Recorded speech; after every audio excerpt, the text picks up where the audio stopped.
All right, so let's do some exploration with YouTube in an incognito session, just to see sort of what sort of things we notice. So let's switch over to that. All right, so in incognito navigating to youtube.com, this is now what you are presented with. It appears as though you get no videos. You have some navigation options on the left hand side for something you might be interested in. Some additional things for your typical like contact us and whatnot.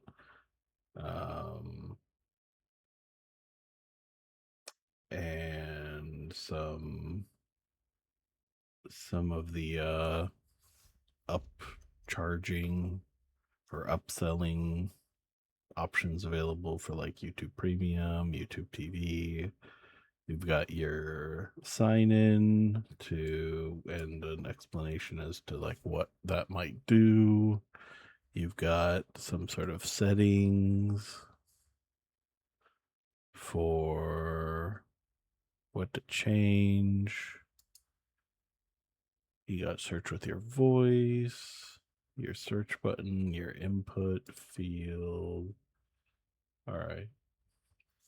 And your collapsible menu, which is interesting. So collapsing it removes everything except those items in the top section. So it collapses the exploring.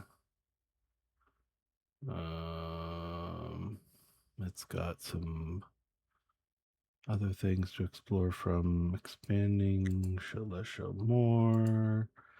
The chevron flips from being a point down to show more to a point up to show less. Report history. All right, so each of these are going to go to some other aspect. All right, so, and you've got your logo, which is clickable. You've got, what does subscriptions do if if you're not signed in?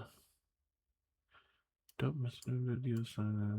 Okay, so sort of reinforcing the sign in aspect. The U. Okay.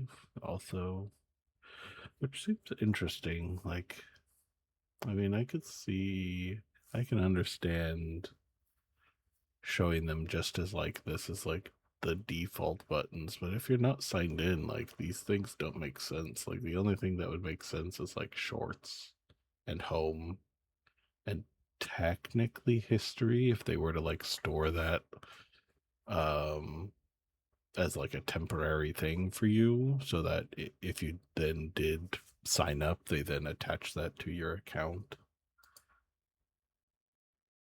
Yeah, which maybe they do. um Most companies don't want to leave data on the table, so they're gonna keep whatever they can. That is interesting that once these new buttons come up, it does shift the stuff over to the left, which I don't know if that's even necessary. Like, this is a lot of space to have these buttons here and like a big gap, but I don't know if maybe this is the ideal spacing for other languages. There could be like more stuff over here depending on the language.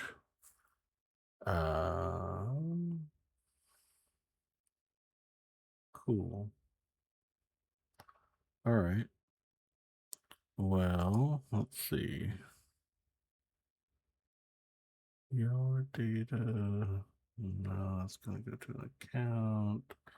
So we got some menus that indicate that if I click this, it's going to shift the stuff over to show me more stuff. Yep. So that did. It shifted. It, I mean, it didn't like visibly shift, but it said you're going to go into new content by having an arrow over to the right, which then allows you to go back, and then you can choose the appearance, language. That's not as smooth. They should probably also have a search. Like, to have this many options, you probably should have a search within here to be able to search for your language, because it does significantly shift the view of the user. Like, you're going from it being aligned to the button that you clicked to being shifted over, moved to the top, and then basically top to bottom, which is like after you, if you have over, I don't know, maybe this many options, which is what, 3, 6, 9 options, you probably should provide a way to filter down to what you want. Because, I mean, at least, you know, that seems to be somewhat alphabetical or something.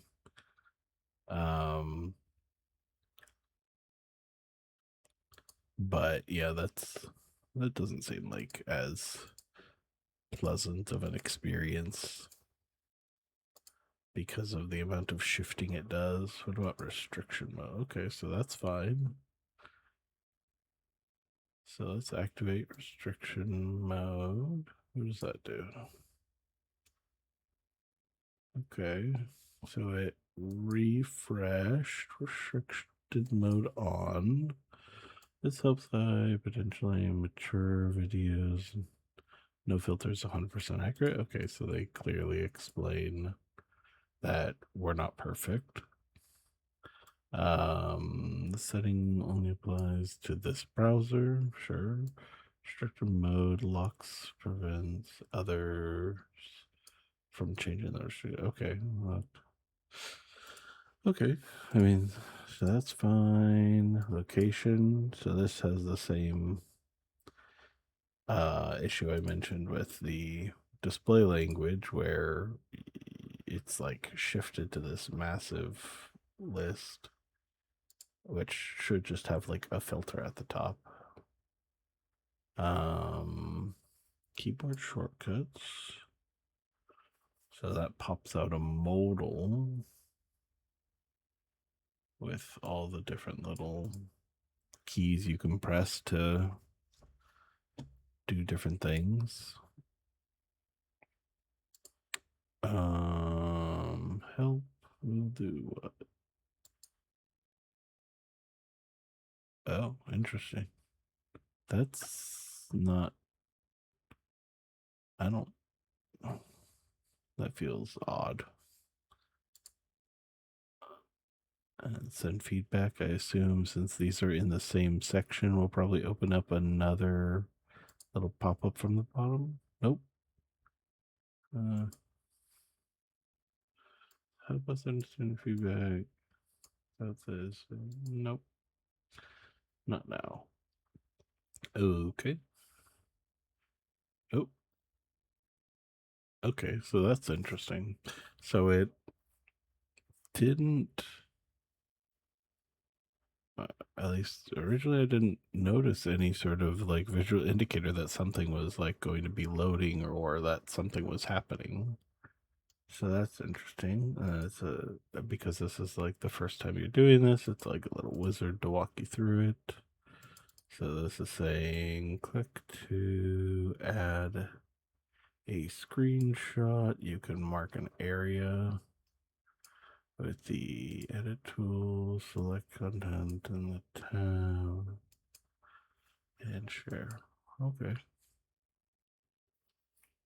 So we've got the ability to close, some descriptors, an input field. Don't include any sensitive information. Good. Sensitive information. Oh, that is a little hard to read because of the text underneath sort of blending through. They should put a harder, make it less or higher opacity, lower opacity. I can't remember which one is makes it less see-through. For example, don't include passwords, credit cards. Okay, and then capture screenshot. Let's see what that does. Okay, allow this side. Wow. Okay, highlight or hide information. Interesting. Highlight. Hide. Ah, interesting. Little boxes. Each one has. Oh, that's nice. Feel like you don't feel comfortable, then you can. Okay. Highlight the issue, hide sensitive. Yeah, I mean that's. So now let's cancel. That seems fine. Now let's hide this and highlight this. So one of each, click done.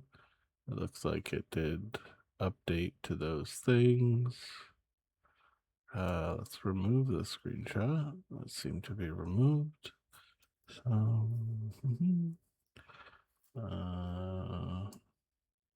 and because we don't, let's see, do we need text in here? Yep. What about just an image? Can we? No. So we do need some text in here to be allowed to send. All right, let's close that. What else to try? We could let's do, I don't know. I'm a little hesitant to search anything in case YouTube decides to present some unwanted content. What would be something? Let's look for